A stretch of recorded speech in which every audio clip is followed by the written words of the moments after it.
Halo, selamat pagi, selamat siang, dan selamat malam. Ketemu lagi dengan saya Wahyono. Pada video kali ini saya akan membahas salah satu pilar utama pada konsep computational thinking, yaitu pattern recognition. Mungkin kalau kita ingat, gitu ya, ada 4 pilar utama dalam computational thinking, yaitu decomposition, pattern recognition, abstraction, dan juga algorithm. Nah, ini merupakan pilar yang kedua, yaitu pattern recognition. Nah, pertanyaannya adalah, apa itu pattern recognition? Jadi sebelum kita membahas lebih detail pattern recognition, kita harus tahu dulu apa itu pattern. Jadi pattern atau pola merupakan sebuah nilai kesamaan atau karakteristik di mana dimiliki oleh problem yang akan kita selesaikan. Bisa jadi dua atau lebih problem memiliki karakteristik yang sama atau memiliki nilai similarity yang sama. Sehingga nantinya ketika kita akan mencari solusi, kita hanya perlu mengcopy solusi yang sudah ada. Nah, sedangkan di dalam konsep pattern recognition sendiri, di dalam computational thinking, itu merupakan proses di mana kita menemukan kesamaan atau pola dari beberapa problem-problem kecil yang harapannya bisa membantu kita dalam menyelesaikan permasalahan yang kompleks sehingga solusinya ini lebih efisien. Gitu.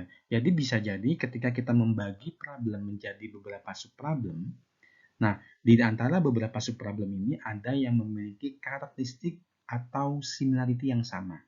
Sehingga kalau seandainya ada dua atau lebih yang memiliki karakteristik yang sama, kita hanya cukup mencari satu solusi yang nantinya akan digunakan untuk semua problem yang memiliki karakteristik dan juga solusi yang sama. Mungkin sebagai contoh misalnya seperti ini. Kalau seandainya kita ingin membuat baju, kita sudah tahu bahwa patternnya adalah ukuran L. Maka kita sudah tahu bahwa kalau ukuran L itu misalnya lebar pundaknya harus sekian, kemudian panjang badan harus sekian dan sebagainya. Artinya kita tidak perlu mengukur kembali karena itu sudah sesuai dengan karakteristik yang ada. Oke, ini saya memberikan contoh ilustrasi yang lain. Jadi ketika kita berbicara masalah objek kucing misalnya, ternyata kucing ini hampir semuanya itu memiliki buntut, mata, dan juga misalnya bulu. Jadi buntut, mata, dan bulu ini kita bisa asumsikan sebagai sebuah pattern, di mana antara satu kucing dengan kucing lain memiliki pattern yang berbeda untuk fitur buntut, mata, dan juga bulu. Nah sekarang, kenapa sih kita harus mencari pattern pada sebuah problem? Nah, yang pertama, mencari pattern itu merupakan hal yang penting supaya dalam pencarian solusi di setiap problem itu jadi lebih cepat, gitu ya. Kenapa? Karena ketika kita sudah berhasil menemukan pola atau pattern, maka tugas kita itu jauh lebih sederhana dan jauh lebih mudah untuk mendapatkan solusi. Gitu ya. Bahkan untuk problem-problem yang memiliki karakteristik yang sama atau memiliki karakteristik yang hampir sama, gitu ya, itu tidak perlu melakukan pencarian solusi berkali-kali. Cukup mencari satu solusi dan solusi yang kita dapatkan digunakan untuk problem lain yang memiliki karakteristik yang berbeda. Nah, ini tentunya akan jadi lebih efisien dalam pencarian solusi. Nah, kemudian ketika kita mendapatkan pattern yang lebih detail gitu ya, pattern, maka biasanya kita akan jadi lebih mudah, jadi lebih cepat dalam menyelesaikan sebuah permasalahan yang ada. Sehingga di sini kita bisa mengatakan bahwa menemukan pattern atau pola pada sebuah problem yang kompleks itu merupakan hal yang penting. Seperti itu ya.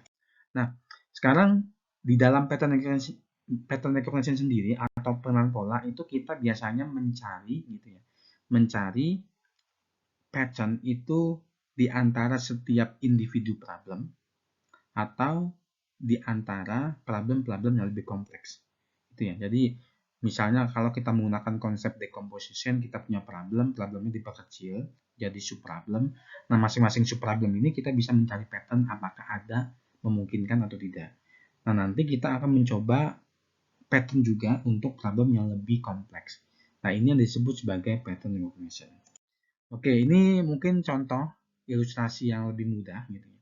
Jadi misalnya ini sama-sama kue gitu ya. Kue yang sebelah kiri dengan kue yang sebelah kanan.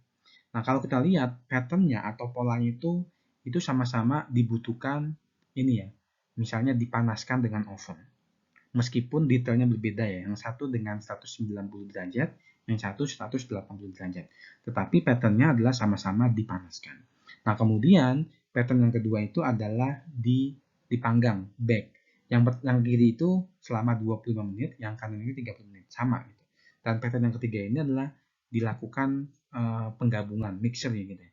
Misalnya kalau yang sebelah kiri dengan krim, yang sebelah kanan itu dengan mentega dan gula. Nah, ini adalah 3 pattern yang mungkin muncul ketika kita membuat sebuah kue.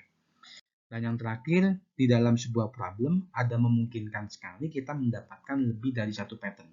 Nah, sebagai contoh seperti ini. Di sini kita bisa melihat patternnya dari berbagai sisi. Kita bisa melihat pattern dari sisi bentuknya. Kita bisa melihat pattern dari sisi warnanya. Gitu. Atau kita bisa melihat pattern dari sisi lainnya. Artinya, bisa jadi di dalam sebuah problem, patternnya itu bisa didapatkan dari berbagai sisi. Jadi kita harus bisa mempertimbangkan pattern-pattern yang mungkin kita identifikasikan dari sebuah problem. Saya kira itu yang bisa saya sampaikan untuk video kali ini terkait dengan pattern recognition pada konsep computational thinking. Terima kasih, sampai ketemu pada video selanjutnya.